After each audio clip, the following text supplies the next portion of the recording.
Eli? Hey, what's happening, buddy? Nice to Good meet to see you. you. You like beer, don't you? I love beer. Do you like I love football. Do you like the Super Bowl? I love the Super Bowl. I should have just asked you if you like America, but I think we just did it all. We're going to talk about the Super Bowl, food, and booze. We got a bar upstairs. You want to head on up? I would love to. Let's do it. Beer! It's beer! Sweet beer! Super Bowl parties. What are the bare essentials of what one has to have? I mean, I think the number one thing you have to have is beer. If you give them liquor too early, you're going to end up with a whole bunch of people like sleeping on the sofa by the third quarter. Yeah. So beer is an essential. It's a football thing, so I don't want to necessarily get too artisanal. I don't want to be too fancy with it, right? I'm probably going to be shameless. I'm just going to bring some Miller High Life. I usually classify beers into two things: what I drink first and what I drink after that. For first, I definitely say like all the awesome stuff that we have here at Sweetwater. I mean, we're drinking this is the porter. Exodus Porter right now. This is great. I always start with a 6-pack or a 12-pack of this, and by the time you're done with that, whatever you want is totally fine. Drink High Life or PBR or even Yingling Lager, just in a basic quote-unquote American style light lager. Be proud of your semi-crappy but glorious American beers. Yeah, especially when you look at it, you can get a 30-pack for like $4. Yeah, very important, okay? Serious. You being a chef, we have to address the plague of cheese dip is... cheese skin. First is misheating, where you heat it too hot, too fast, so it gets scorched. Second issue you have is it sits there too long and gets too cold, and that one is a relatively high maintenance thing. You've had Velveeta mouth.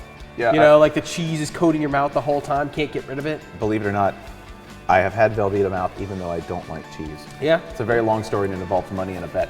Let's talk about basics per liquor. I am a vodka drinker. I'm going to stick with the vodka tonic until I die. By the way, there's a local restaurant called Home and Finch where if you go there and you order a vodka tonic, it comes up on your receipt as boring.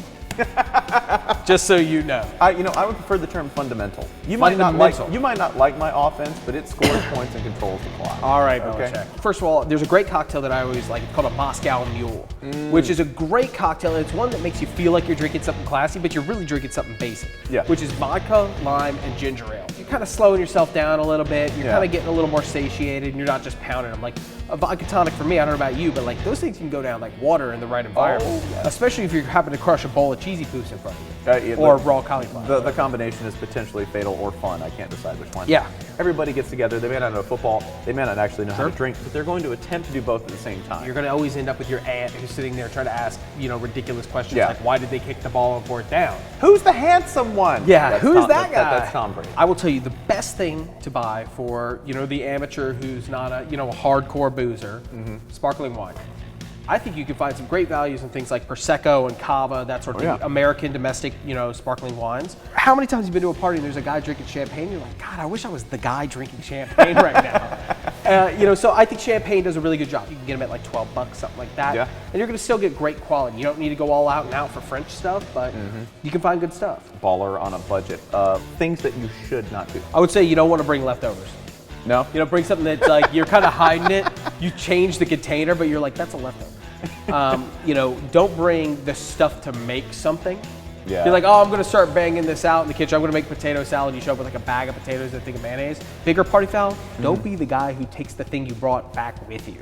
Oh, Don't show up with like 12-pack of beer and be looking around for empty bottles and be like, somebody know where the Yingling ended up? Just trying to find it real quick. I'm trying to get on the road here. Don't be that guy. I think that's the biggest party foul you can make. And it would be Yingling. Hangover remedies, totally crucial. The thing that will work for me if I do happen to feel at less than ultra performance the next day. Yeah. Okay. Pedialyte. I personally am a huge fan of sparkling water. Good call. Because typically like your mouth feels real gross and it helps cut all that out, and I know it's kind of bizarre, but it helps ease your stomach a pretty good bit. That, and I will say an English breakfast, any sort of English breakfast. Any sort of English breakfast. Because remember, they've been doing this for centuries, and you haven't. Eli, thanks so much for the full Super Bowl battle plan. Cool.